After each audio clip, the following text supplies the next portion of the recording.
Ghost hunting in a cemetery. Good idea or no? Find out what I think right now.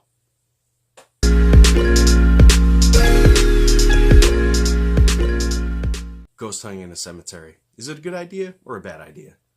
Well, if you want to come up with almost nothing, it's probably a good idea, unless you have a lead on some place that's actually haunted.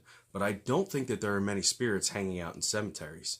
I've been doing this a pretty long time, and I think that going to the cemetery to ghost hunt is kind of amateur hour. Whoa, whoa, whoa. Don't get all defensive. I'm not saying that sometimes it doesn't warrant it, or if you're an amateur and you're looking to gain more experience, that it may not be a good place to start, because it might be. There's at least 2 cemeteries in my town that I know have some pretty incredible claims of paranormal activity. One that I've witnessed myself. If you were so inclined, you can go visit my Instagram and scroll down almost to the bottom of the feed, and you'll see pictures or photographs, which I'll find and put them right here, of scratches that I received on my face after visiting a cemetery here in town. No, I wasn't investigating any paranormal activity. I just went to pay respects to a friend. However, the next morning when I woke up, I had scratches going down my face. Later on, I came to find out that other people that I knew, who were also not investigating anything to do with the paranormal, had strange experiences happen afterwards, visiting that cemetery. With that, in the comments, why don't you leave me anything? Have you ever had a weird experience at a cemetery? Do you know of any paranormal activity in cemeteries near you? If so, what are they? And, what's going on there? Another cemetery in our town, where I live, here in New Jersey, one of my fellow investigators, Brian, who, if you've watched my vlog, you've seen him. He's an avid paranormal investigator. He's been doing it for many, many years. He told me at one of the cemeteries that I visited that he had an experience with something he called the Peekaboo Man. Peekaboo Man. And I said, Bri, what's up with that? Why'd you call it that? And he said that he was leading a group of inexperienced investigators through the cemetery looking for EVPs and maybe some photographs of orbs or whatever else they might have come up with. And every time they moved, they would notice the shadow rising and falling below the headstones. That's pretty interesting. I asked him what he thought about it, and he said he wasn't really sure what to make of it. However, he did dub it the Peekaboo Ghost, or the Peekaboo Man. Very interesting. Especially coming from somebody who I give a lot of credit in doing a lot of work in the paranormal field. That's pretty cool. There's another cemetery that is not in my town. It's called the Rose Hill Cemetery here in New Jersey. It's a really great place to investigate. However, let me stop you right there. Stop. If you go there, you need a permit. You have to find the owner and ask them if you can have written permission to do investigations there. And I'll tell you why.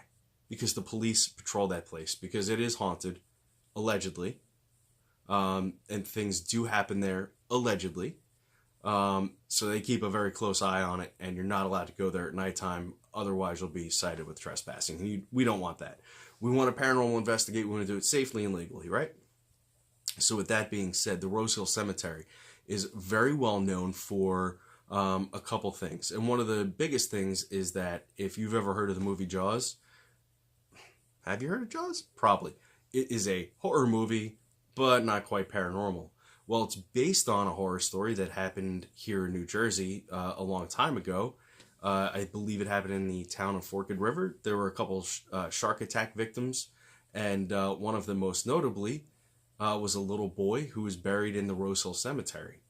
Now, the movie is based off of those shark attacks here in New Jersey. If you didn't know that, now you do, and that's something you know now. Isn't that fun? Hey, computer screen, turn back on. Go away. So, some of the activity that happens there are incredible EVPs and poltergeist activity, which people claim that while they walk around the mausoleum area, that rocks are thrown, and you could be lucky enough to get hit with one. Maybe you're lucky. Maybe you got hit with a rock from a ghost. I don't know. It's pretty crazy to think that. So keep that in mind if you go there. It's some pretty interesting activity. Let's do 3 tips. 1, 2, 3. For safely investigating a cemetery.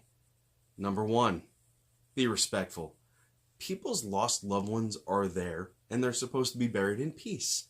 They don't need you trampling over their bodies and bringing disrespect to them. Anytime I investigate in a cemetery, I always say, I'm here. Please accept the fact that I'm here. I promise to be respectful to you if you are respectful to me. That's tip number 1. Tip number 2, maybe get there when it's light out, like the sun is shining or it's just dusk. Take a little walk around, get a lay of the land, because sometimes in cemeteries, things aren't always headstones. Sometimes there's little tiny markers, and we don't want to trip and get hurt while we're investigating. So that's part of the safety issue. 3, let's just talk about some of the equipment to bring. I think a basic camera would work. Leave the cell phone cameras at home. Go grab your 10-year-old Canon PowerShot and use that, because I think that that is a more reliable camera than the cell phone camera that has all kinds of other things going on. The second piece of equipment that I would obviously bring is a digital recorder. In this case, I do think that if you don't want to spend $30 on a digital recorder, that your phone is just fine. Most iPhones and Android phones these days have incredibly sensitive microphones, and they work awesome for catching EVPs. And that's the equipment that I would bring. And those are my tips for investigating in a cemetery. Remember to be safe, be respectful, and bring basic equipment. Don't get too crazy out there. I'll see you next time. This is Scott from ScottyTheNJMedium.com. Hey, if you like this video, don't forget to like and subscribe, and be ready for more paranormal and tips on how to develop your mediumship and psychic skills right here at ScottyTheNJMedium.com's YouTube channel. I'll talk to you later.